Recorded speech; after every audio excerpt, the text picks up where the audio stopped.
Bagong game, bagong pag-asa.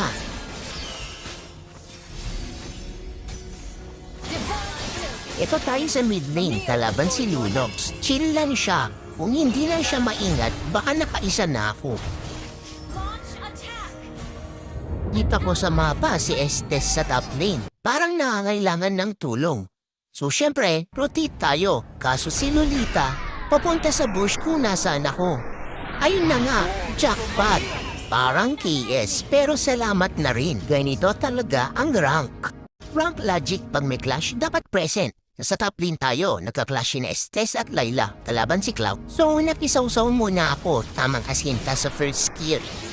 Ulti, second skill, ayun, basag si Cloud. Nang agaw ka na naman, si Shang. Rank decision making minsan, sugar talaga. Papunta kami sa bottom kasama si Estes. Kita ko sa mapa nagka-clash si Karina at Yushun. Pero di ako nag-back up.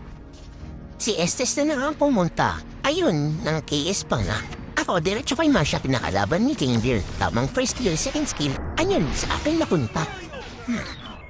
Pag nawala ang turret, alam mo na ang susunod. Sa mid lane, si Lolita, todo defend. Si Guinevere naman, todo push. Kami ni Estes, focus lang kay Lolita. Siya naman, focus din sa amin. Ayun, wasak ng turret.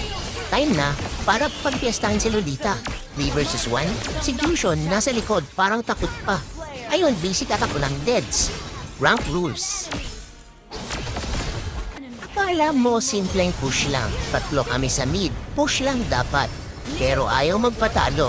Lunox at Lolita, solid ang defend.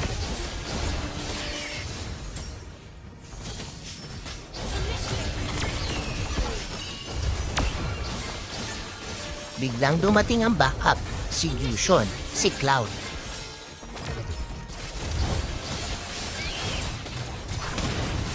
Unang bumagsak si Guinevere, pero bawi agad. Patay si Yushun, patay si Masha kay Estes. Pero si Estes, kinuha ni Cloud. Tapos ako naman, nice clash.